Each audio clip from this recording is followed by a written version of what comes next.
إذا كنتوا من الأشخاص اللي بيحسوا بالذنب لأنهم بيبدأوا بشي وما بيكملوه، أو إذا كنتوا شفتوا فيديو سحر الترتيب وحابين تعرفوا كيف تخلوا هالنظام يستمر للأبد، فهذا الفيديو لإلكم.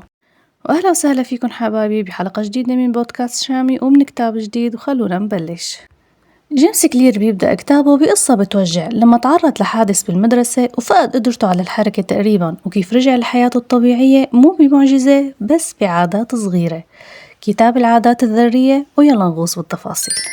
تعالوا نحكي بشوية حسابات، بس لا تاكلوا هم، هالحسابات بسيطة بس رح تغير حياتكم على الأكيد. الكاتب بيقلك العادات هي الفائدة المركبة للتطوير الذاتي. شو بيعني هذا الكلام؟ إنه تخيلوا لو إنك قدرت تتحسن كل يوم بنسبة 1% بس، شي بسيط كتير ما بياخد منك مجهود، بس رياضيا إذا استمريت على هذا التحسن كل يوم لمدة سنة كاملة، النتيجة حتكون بنهاية السنة إنك حتكون أحسن ب37.7 ضعف عن ما بدأت عليه. ليش وكيف؟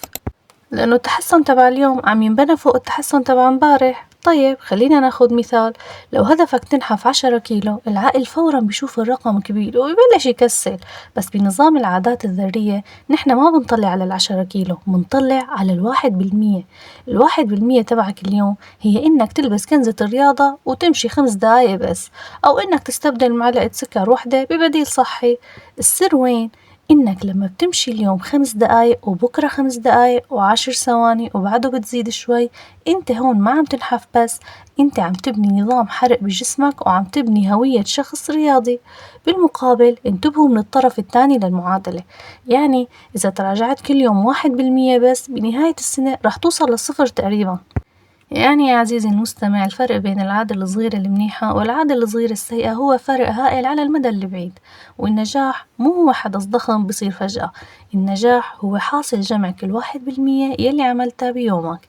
مشان هيك لا تسأل حالك قديش نحفت اليوم، على العكس اسأل حالك هل أنا اليوم طبقت النظام اللي بيخليني أحسن ب1%؟ وإذا جوابك إيه، فال10 كيلو رح يروحوا تلقائيا مع الوقت بفضل قوة التراكم. وهلأ بنوصل لأعمق نقطة بالكتاب اللي هي سر الاستمرارية، وهي النقطة اللي بتفرق بين الشخص اللي بيعمل دايت لشهر وبيرجع يسمن، وبين الشخص اللي بيضل رياضي طول عمره. الكاتب بيقولك إنه التغيير الحقيقي ببلش من جوا لبرا، وبيشبه التغيير ب3 طبقات مثل البصلة. يعني بتيجي الطبقة الخارجية اللي هي تغيير النتائج، وهي اللي أغلبنا بيركز عليها، إنه مثلا بدي ينحف 10 كيلو مباشرة، بدي مثلا آلاف المتابعين على اليوتيوب، بدي بيت منظم ومرتب إلى آخره. يعني هي الطبقة اللي بتحكي عن شو بدك تحقق. والطبقة الوسطى هي تغيير العمليات، وهي النظام اللي بتتبعه. يعني إذا بدك تنحف 10 كيلو لازم أعمل رياضة، بدك آلاف المتابعين لازم نزل فيديوهات، بدك بيت منظم لازم على طول ضل رتب غرفتي ورتب بيتي. يعني هاي الطبقة بتحكي شو عم تعمل.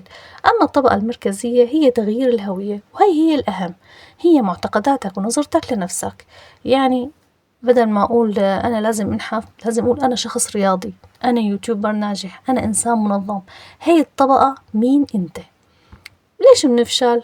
لأنه بنحاول نغير النتيجة من دون ما نغير الهوية. خليني أعطيكم مثال بيوضح كل شيء. تخيلوا معنا شخصين عم يحاولوا يتركوا التدخين، وحدا عرض عليهم سيجارة. الأول بيقولوا لا شكرا، أنا عم حاول أترك الدخان. هذا لساته معتبر حاله مدخن بس عم يحاول يقاوم، ومصيره بالأخير يضعف ويرجع للتدخين. أما الشخص الثاني قال لا شكرا، أنا شخص غير مدخن. هاد غير هويته تماما، السيجارة صارت بالنسبة له شي ما بينتمي لشخصيته الجديدة، فالموضوع صار أسهل بكتير. طيب كيف فينا نغير هالهوية؟ الهوية مو شي بنولد فيه، هي شي بنكتسبه من أفعالنا مع مرور الأيام. الكاتب بيقولك إنه كل مرة بتعمل فيها عادة صحيحة وصحية، أنت عم تعطي صوت انتخابي لهويتك الجديدة.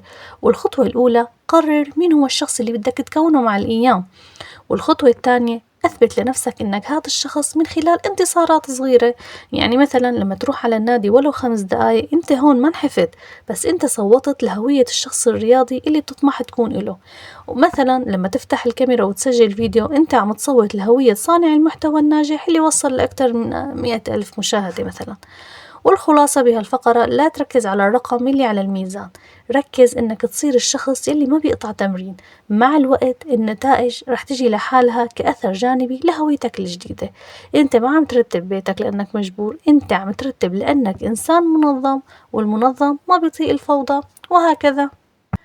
والكاتب عطانا الخطة العملية لحتى ننجح بهالتغيير هذا، وحطهم ب4 قوانين. الأول إنه لازم نسجل العادات ونكتب كل شي بنعمله بيومنا من لما نفيق لحتى ننام، ونحدد شو العادات الصح وشو الغلط. وبنجي على نية التنفيذ، يعني ما نقول بدي أقرأ كتاب اليوم فرد دفعة، لا، قول بدي أقرأ اليوم مثلا صفحة أو صفحتين. وبيقول لك الكاتب إنه ربط عادة جديدة بقديمة، يعني مثلا إحنا كلياتنا بنفيق كل يوم الصبح وبنغسل وشنا، بس مو الكل بيحط كريم ترطيب، فلازم مثلا بعد ما أغسل وشي بدي أحط كريم ترطيب. هيك ربطت عادة قديمة يوميا بتعملها بعادة جديدة.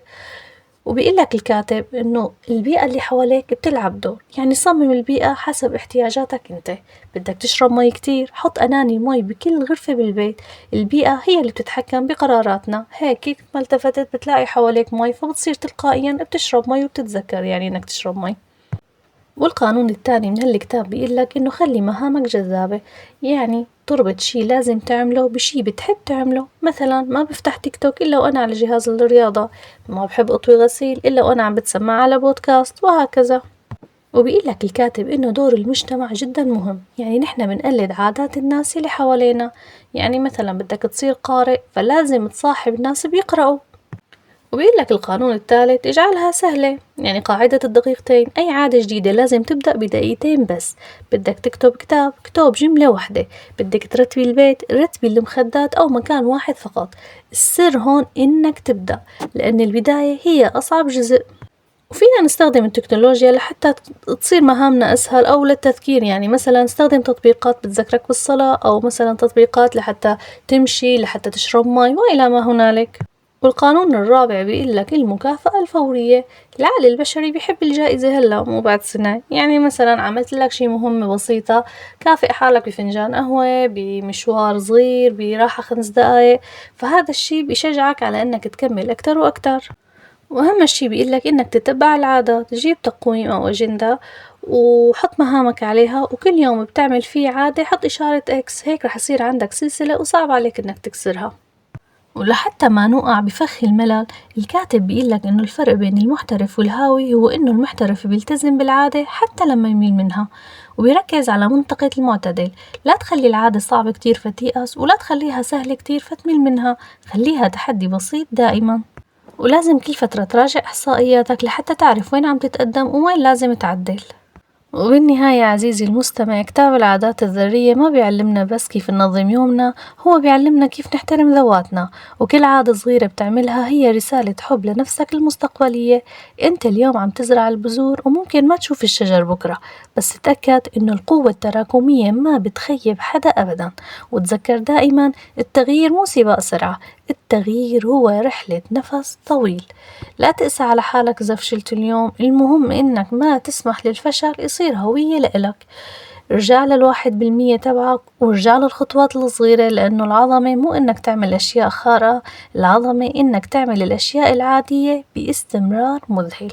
وأنا اليوم ممتنة كتير لكل حدا وصل لهون بالفيديو، لأنه وجودك هون بيعني إنك شخص عم يسعى لحتى يكون نسخة أحسن من نفسه، وهذا بحد ذاته نجاح كبير. وإحصائيات قناتنا اليوم عم تثبت لي إنه الشغف الصادق بيوصل، وبفضل دعمكم وتفاعلكم المستمر نحن عم نبني مجتمع واعي وعم يكبر يوم ورا يوم. قبل ما تطلع بدي منك تغمض عيونك لثواني وتفكر شو هو التصرف البسيط اللي لو عملته هلأ رح يحسسك إنك صرت أقرب للشخص اللي بتحلم تكونه. روح اعمله هلأ ولا تأجله.